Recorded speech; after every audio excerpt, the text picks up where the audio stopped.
Selamat datang di channel BH Korslet. Dukung kami dengan komentar Anda atau like aja dulu, kan itu gratis. Thank you ya. Hehehe.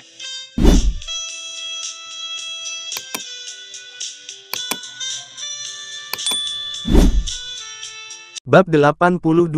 Kalian semua, silakan turun.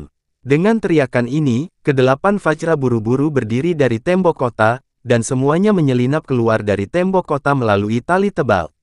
Saat ini cahaya bulan sangat terang, dan begitu mereka turun dari tembok kota, mereka melihat kepala dan tubuh Liu hilang, dan wajah seluruh kelompok berubah. Mengapa kalian panik? Jika kamu begitu ketakutan setelah membunuh seorang penangkap kepala, bagaimana kamu bisa mengikuti sarjana untuk menaklukkan wilayah di masa depan? Kata Niuer dengan dada terangkat dan perut terlipat. Baru saja, Tuan Sarjana memerintahkan kita untuk menemukan kuali kayu bakar, memotong tubuh Kapten Liu menjadi 8 bagian, memasaknya sepanjang malam, lalu membuang daging dan tulangnya. Dengan dua kalimat ini, meskipun 8 Fajra Agung biasanya pemberani dan galak serta tidak takut mati, mereka semua ketakutan. Hal sialan ini terlalu kejam. Dengarkan kalian. Kapten Liu menolak penangkapan dengan pisau dan bersiap dengan baik. Kita hanya bisa melihatnya keluar dari tembok kota dan mengejarnya secara membabi buta. Kalian akan pergi mencari truk sekop nanti, memasukkan tanah berlumuran darah ke dalam karung, dan membuangnya sejauh 20 mil, dan bahkan membuangnya ke sungai. Kalian bertanggung jawab untuk memasak. Tuan Sarjana juga mengatakan bahwa kalian harus mengambil semua pecahan porselen di tanah dan melakukan pekerjaan kalian tanpa kebocoran. Kita semua adalah saudara yang telah meninggal. Saya tidak akan banyak bicara sesat. Selama ada yang mengatakan sesuatu yang salah, usap saja lehermu dan minta maaf kepada semua orang. Jika dia ingin mengkhianati teman-temannya demi kejayaan, Kapten Liu akan menjadi takdirnya. 8 Raja Fajra Agung awalnya memiliki pikiran yang sama dengan Niuer, tetapi melihat akhir yang sangat menyedihkan dari Kapten Liu, semua orang tetap diam dan setuju.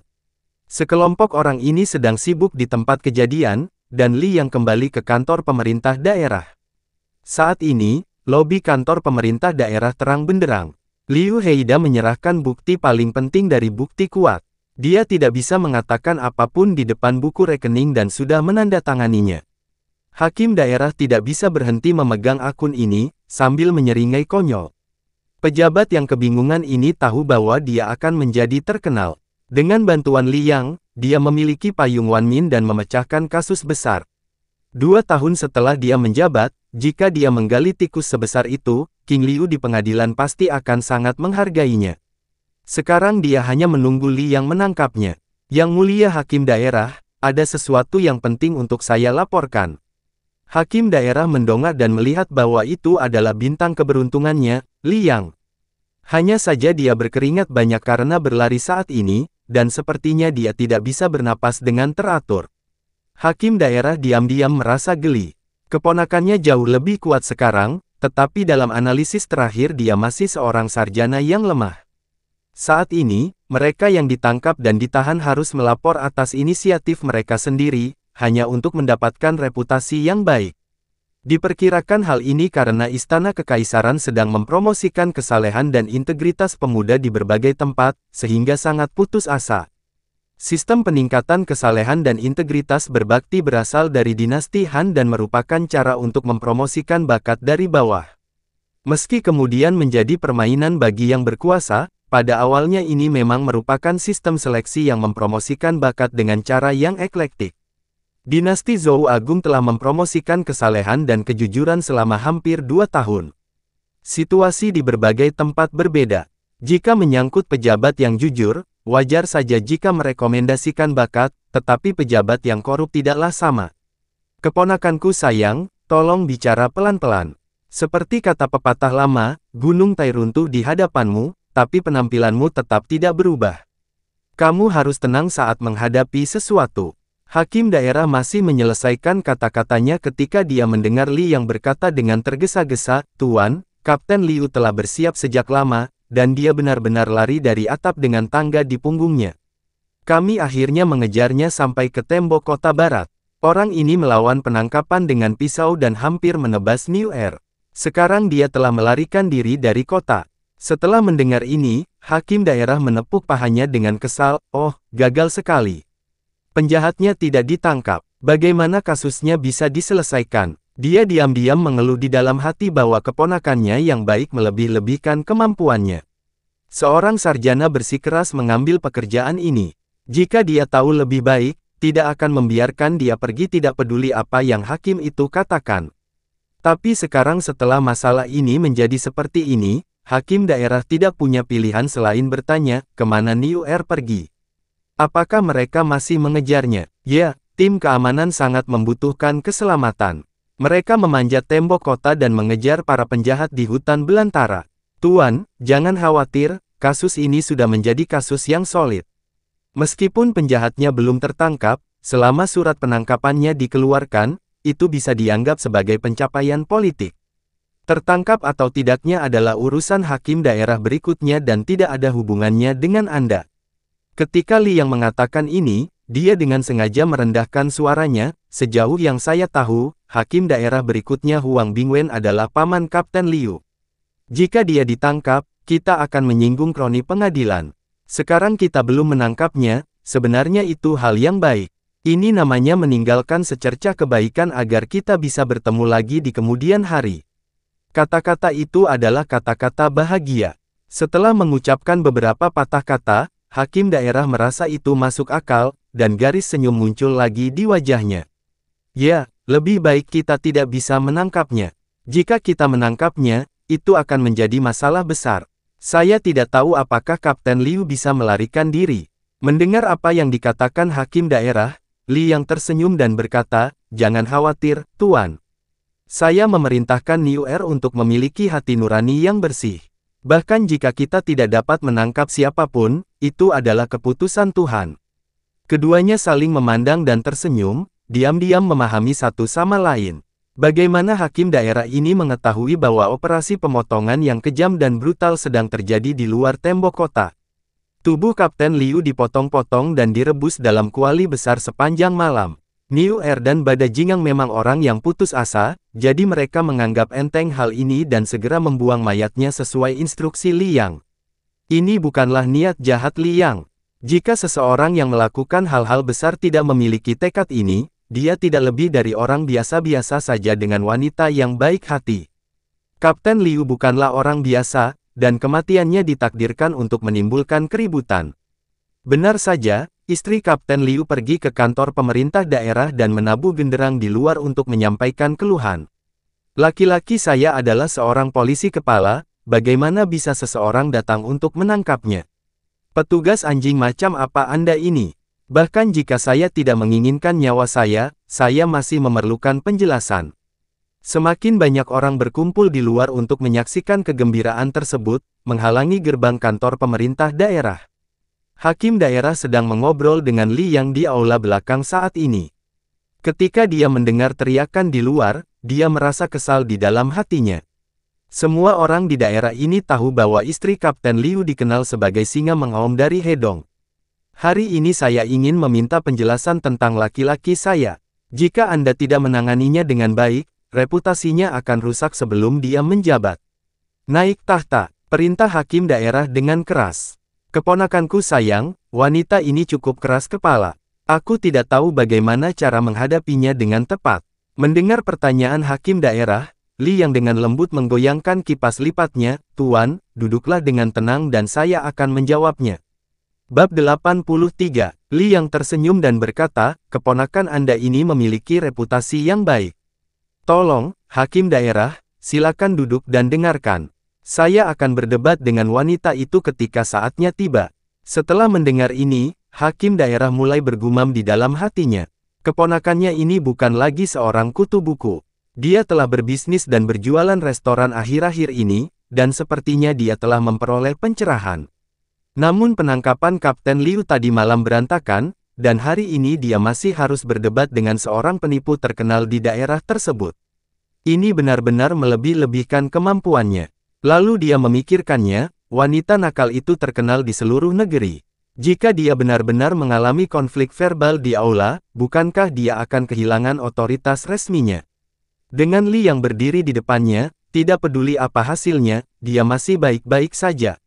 Memikirkan hal ini, dia memerintahkan anak buahnya untuk memindahkan kursi Grandmaster ke sisi lobi dan membiarkan Li yang duduk di sana dan mendengarkan.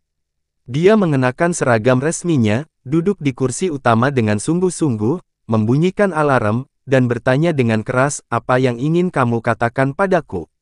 Katakan padaku secepatnya." Hakim daerah juga ingin menakut-nakuti wanita dengan otoritas pemerintahan Yemen ini, tetapi dia lupa bahwa dia adalah istri dari kepala polisi.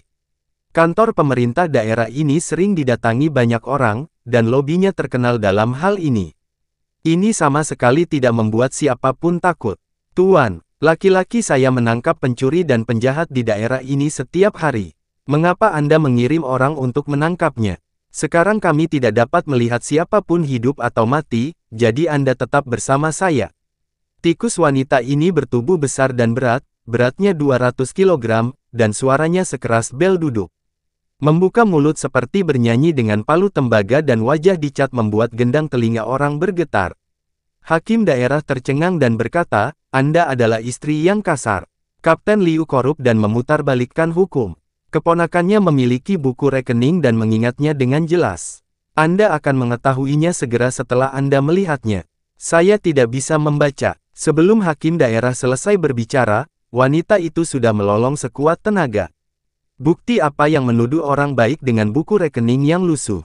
Temukan guru sekolah swasta dan tuliskan 10 atau 8 buku untukmu dalam satu malam. Jika saya tidak memberikan bukti yang tidak dapat disangkal hari ini, saya akan menabrak singa batu pemerintah daerah. Paman saya akan berada di sini dalam beberapa hari untuk melihat apa yang dia katakan. Wanita ini terlihat seperti orang gila. Dia berdiri dan berlari beberapa langkah dengan kepala menunduk. "Hentikan dengan cepat, jangan biarkan siapapun mati." Hakim daerah sangat cemas hingga tenggorokannya patah karena berteriak, seolah-olah seseorang telah menginjak leher ayam yang berkokok. Jika wanita gemuk ini bunuh diri di kantor pemerintahan daerah, dia tidak akan bisa menjelaskannya sama sekali. Meski hanya butuh beberapa hari untuk dipindahkan, namun jika ada tuntutan kehidupan pribadi seperti itu, atasan pasti akan mengirimkan orang untuk menyelidikinya. Pada saat itu, jalur karir akan suram dan tidak jelas, dan Anda mungkin akan dipecat dari jabatannya. Untungnya, Ma Liu dan kelompoknya sedang bertugas di kantor pemerintah daerah hari ini. Mereka semua sangat gesit dan beberapa pria kuat datang untuk menahan wanita gemuk itu dengan susah payah. "Aku belum selesai denganmu. Kalian telah menganiaya orang baik tanpa alasan." Tetangga, hakim daerah ini menggunakan kekuatannya untuk menekan orang lain. Siapa yang tidak tahu bahwa dia adalah hakim yang bingung? Ekspresi hakim daerah berubah ketika dia mendengar kata, "hakim bingung." Ini yang namanya memukul orang tanpa menamparkan mukanya, memarahi orang tanpa membeberkan kekurangannya. Meskipun hakim daerah tidak korup, dia adalah pejabat yang biasa-biasa saja dan bingung, dan dampak buruknya tidak kalah dengan dampak buruk pejabat yang korup. Orang-orang di sini banyak mengeluh tentang hal ini, dan mereka tidak menghormati hakim daerah. Memaksa seorang wanita mencari kematian dan kelangsungan hidup, menurutku pemerintah daerah ini bukanlah tempat yang baik. Tuan kita telah mengacaukan tempat ini. Untungnya, dia dipromosikan. Jika dia bekerja 2 tahun lagi, saya khawatir akan ada masalah besar di daerah kita. Ini namanya menyaksikan keseruan dan tidak takut akan masalah besar. Orang-orang di luar semuanya mendukung wanita gendut ini. Setiap orang memiliki kecenderungan psikologis untuk memihak yang lemah. Wanita gemuk ini menangis dan melolong, yang tentu saja membangkitkan simpati semua orang. Hakim daerah diam-diam berteriak di dalam hatinya. Sekarang dia benar-benar tidak bisa dipukuli atau diusir. Ini seperti ubi panas yang jatuh ke pelukannya. Ketika dia kehilangan kata-kata, Liang berdiri di sampingnya, datang ke aula dengan kipas lipat di tangannya, dan berbicara terlebih dahulu tanpa menunggu persetujuan hakim daerah. "Ada yang ingin kukatakan, tolong dengarkan baik-baik. Berlutut di aula adalah istri Kapten Liu. Kebetulan saya mempunyai sengketa properti yang ingin saya tanyakan kepada Anda. Mengapa keluarga Anda menempati 60 hektar sawah di timur kota, dan total lebih dari 40 hektar lahan pertanian bagus di barat dan selatan kota? Kejahatan ini tidak ringan." Wanita gemuk itu baru saja menangis dan melolong. Setelah mendengar ini, dia melompat. Omong kosong, properti ini milik keluarga kami, dan semuanya memiliki akta kepemilikan. Properti itu ditandatangani oleh penjamin, jadi jangan menjebak orang baik di sini. Orang baik, kalian berdua dipilih dari orang baik, kan? Kata Li Yang sambil mencibir. Berapa harga 100 hektar tanah subur? Teman-teman, Anda bisa menghitungnya sendiri. Dengan gaji bulanan Liu sebesar 5 guan, saya khawatir dia tidak akan mampu membelinya meskipun dia bekerja untuk pemerintah 100 tahun. Begitu beberapa kata ini diucapkan, itu sungguh mengesankan, dan sekelompok penonton di pintu juga mengetahuinya. Ya, polisi kepala itu sangat bergengsi, tapi uang yang didapat tidak banyak. Bagaimana kamu bisa mendapatkan 100 hektar tanah subur seumur hidupmu? Kamu tidak memahami ini. Dia mengenakan pakaian resmi di depan umum, tapi diam-diam membiarkan keponakannya Liu Heida menghasilkan banyak uang. Keluarganya memiliki emas dan perak. Wajah wanita gemuk itu berubah menjadi merah dan hijau untuk beberapa saat, dan dia berteriak sekuat tenaga, ladang ini, semuanya diwarisi dari nenek moyang kami. Liang menengadah ke langit dan tertawa, menyingkirkan kipas lipat, menunjuk ke hidung wanita gemuk itu dan berkata, kalian berdua berasal dari tempat lain dan baru berada di sini selama 4 tahun. Saya telah mengirim orang untuk menggeledah rumah Anda untuk mengetahui akta kepemilikan tanah. Ini semua adalah bukti yang diajukan di pengadilan. Itu adalah bukti yang tak terbantahkan bahwa Kapten Liu korup dan memutarbalikkan hukum. Begitu dia mengucapkan beberapa patah kata, wanita gemuk itu terdiam. Dia ingin memaksakan diri untuk membela diri, tetapi dia merasa tidak punya kata-kata untuk dijelaskan dan tidak ada yang perlu dikatakan. Setelah rakus akan uang sebanyak itu, kamu masih berani datang ke sini untuk memohon laki-lakimu, bah. Apa-apaan ini? Saudara-saudara yang bertanggung jawab, jangan hentikan aku. Bukankah wanita gemuk itu akan memukulnya sampai mati? Biarkan dia mati. Kita akan bersaksi dan mengatakan bahwa dia bunuh diri karena takut akan kejahatan. Wanita gemuk ini tercengang. Dia tidak menyangka hanya dengan beberapa kata dari seorang sarjana, orang-orang yang mendukungnya akan menjatuhkan meriam mereka dan memukulinya. Bosma, kenapa kamu masih berdiri di sana? Kamu tidak ingin wanita ini dibunuh oleh singa batu ini. Kabupaten melindunginya sebagai wanita yang suci dan syahid. Selama dia berani mati hari ini, aku akan menguburkannya.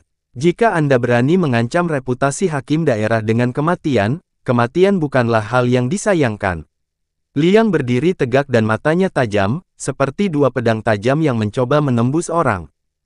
Bab 84. Ma Liu melambaikan tangannya, dan anak buahnya menyeret wanita itu ke patung singa batu, menyandarkan kepalanya ke batu, dan membenturkan kepalanya ke batu itu. Bang bang bang, hanya dalam beberapa saat, kepala wanita itu memar dan dia memohon ampun sekuat tenaga. Saya tidak bisa melihat Taisan, jadi tolong lepaskan saya. Melihat bagaimana Li yang bertindak dengan mudah, dia membuat seorang penipu terkenal di daerah itu berlutut dan memohon belas kasihan hanya dengan beberapa kata, sementara hakim daerah tetap diam di belakangnya. Dia hanya merasa Li yang di depanku terlihat familiar sekaligus aneh. Ini adalah putra dari mentornya. Dia ingat bahwa mentornya juga merupakan pejabat penting di istana kekaisaran. Adalah hal yang biasa untuk melihat putra satu-satunya ketika dia masih kecil. Namun, karena mentornya yang bertanggung jawab atas pertempuran tersebut, dia mengatakan bahwa penjajah di perbatasan sedang mengincarnya dan ingin melatih pasukan secara intensif untuk menghadapi krisis di masa depan, yang menimbulkan kecemburuan para pengkhianat. Sejak saat itu, dia diberhentikan dari jabatannya, dan akhirnya meninggal dalam depresi. Dia juga terlibat dan tidak dapat dipromosikan menjadi hakim daerah. Selama bertahun-tahun, semua orang mengatakan bahwa mereka bingung, tetapi hanya hakim daerah sendiri yang tahu bahwa kebingungan ini hanya berpura-pura kepada orang lain. Seperti kata pepatah, sembunyikan kekuatan dan tunggu waktu, tahan dan tetap diam. Dia tahu dalam hati bahwa situasi saat ini sedang bergejolak, tetapi dia hanya bisa mengikuti arus. Melihat semangat tinggi Liang, hakim daerah hanya bisa menghela nafas dengan emosi. Dia layak menjadi putra dari keluarga terkenal, dan masa depannya tidak terbatas. Itu saja, bagi wanita jalang yang banyak bicara, hukuman kecil atau peringatan besar saja sudah cukup. Hakim daerah berpura-pura bingung lagi, tersenyum dan menghentikan petugas Ma Liu, berjalan sendiri, dan membawa Liang kembali ke aula belakang. Melihat tidak ada seorang pun di sekitar, hakim daerah tiba-tiba berkata dengan serius, "Keponakanku sayang, ikutlah denganku. Keluarga kelahiranmu telah kembali, dan masih ada harapan untuk karir resmi di masa depan. Jika kamu tinggal di daerah ini dan menunggu Huang Bingwen menjabat, saya khawatir dia akan menyimpan dendam dan mencari kesialan untuk Anda setiap hari. Saya tidak akan bisa melindungimu." Liang sedikit terkejut ketika dia mendengar hakim daerah tiba-tiba mengatakan ini. Tanpa diduga, hakim yang tampak kebingungan ini sebenarnya tidak benar-benar bingung, dan penampilannya yang biasa-biasa saja hanyalah sebuah akting. Dalam ingatannya sendiri, hakim daerah ini adalah murid ayahnya ketika dia masih kecil. Dia sangat baik kepada orang lain dan selalu menjaga jarak darinya. Dia tiba-tiba mengatakan ini sebelum meninggalkan kantor hari ini, tapi dia sungguh-sungguh. Semua orang dapat melihat bahwa setelah Huang Bingwen menjabat, dia pasti akan mengatur ulang tim kepemimpinan pemerintah daerah, melenyapkan para pembangkang, dan kemudian mulai mengumpulkan uang secara gila-gilaan. Daerah ini sudah menjadi tempat benar dan salah, jadi 36 strategi adalah strategi terbaik, dan sama sekali tidak ada masalah dalam menggunakannya saat ini. Tapi jika dia pergi seperti ini, situasi yang dia bangun akan sia-sia dan dia akan menjadi pengikut staf lagi. Meskipun berbahaya untuk tinggal di sini, ada orang-orang seperti Ma Liu di pemerintah daerah dan tim keamanan New Air di jalanan. Dia telah membuat pot emas pertamanya dengan memungut biaya perlindungan dari pedagang, dan jika teknologi hitam itu digunakan, dia akan menjadi jutawan dalam beberapa tahun. Meskipun dinasti Zhou tampak tenang sekarang, nyatanya ada arus bawah yang bergejolak. Raja bawahan dari seluruh negeri siap untuk berdiri sendiri, menjadi kaisar lokal sejati, dan bahkan ingin bercita-cita untuk mencapai dataran tengah. Sedangkan untuk suku asing, ayahnya sudah lama mengkhawatirkan hal ini, dan diperkirakan akan terjadi perang besar di perbatasan dalam beberapa tahun. Masalah internal dan eksternal seperti itu tidak hanya tidak menarik perhatian keluarga kerajaan, tetapi mereka terus hidup damai dan harmonis. Zaman yang makmur ini akan berubah menjadi masa-masa sulit dalam sekejap mata. Menjadi pengikut dan penolong di masa sulit ibarat daun yang jatuh di laut, tidak mampu mengendalikan nasib sendiri. Lagi pula, jika Anda ingin menetap dan hidup damai, atau bahkan melawan kehendak surga, Anda harus punya uang dan tentara untuk menemukan tempat di dunia yang bermasalah ini. Pikiran-pikiran ini terlintas di benaknya dengan cepat, dan Liang sudah memiliki kesimpulan di benaknya. Mengetahui ada harimau di pegunungan, kita lebih memilih berwisata ke pegunungan harimau. Dia lebih suka menjilat darah dengan pisau daripada menyerahkan nasibnya di tangan orang lain. Tuan, saya menghargai kebaikan Anda. Liang berkata dengan tenang, hidup dan mati ditentukan oleh takdir, kekayaan ada di langit, saya memiliki ambisi untuk menjadi orang hebat, dan saya tidak akan pernah mengecewakan Anda. Hakim daerah diam-diam menghela nafas di dalam hatinya. Liang benar-benar memiliki temperamen yang sama dengan mentornya, mereka berdua adalah pria yang murni, contoh tipikal pria yang lebih suka berdiri tegap daripada membungkuk. Hakim baru saja mengungkapkan kebenaran dalam keadaan gelisah, dan hakim perlahan menjadi tenang dan kembali ke keadaan bingung seperti biasanya. Dalam hal ini, setiap orang memiliki ambisinya masing-masing, dan aku tidak akan memaksanya. Ingat saja, selama kamu tidak dapat bertahan hidup di daerah ini, datang dan berlindung bersamaku. Keduanya berpisah dengan enggan, masing-masing memahami satu sama lain secara diam-diam. 3 hari kemudian, pejabat baru Huang Bingwen mulai menjabat. Setelah menjabat, situasi tenang selama beberapa hari. Daerah tetap sama seperti biasanya, dan sepertinya tidak ada yang berubah. Tim Huang Bingwen juga tiba, membuat pengaturan di kantor pemerintah daerah. Menurut sistem dinasti Zhou besar, setiap kabupaten dan kota memiliki 2 polis kepala penangkapan. Sekarang Kapten Liu telah menjadi buronan, wajar untuk mengatur yang baru. Tetapi ketika dia mengetahui nama orang ini, Ma Liu terkejut, karena orang ini sangat terkenal. Nama orang ini adalah Tairusan, yang artinya seseorang benar-benar sesuai dengan namanya. Dia sangat keras sehingga tidak bisa dilawan atau dihancurkan. Orang ini dulunya jujur dan tidak ada hubungannya dengan pengkhianat, dan sekarang tidak tahu mengapa dia menjadi salah satu bawahan Huang Bingwen hari ini. Ma Liu menanggapi masalah ini dengan sangat serius dan bergegas ke rumah Liang sepulang kerja. Sekarang halaman kecil di Liang tidak lagi seperti dulu.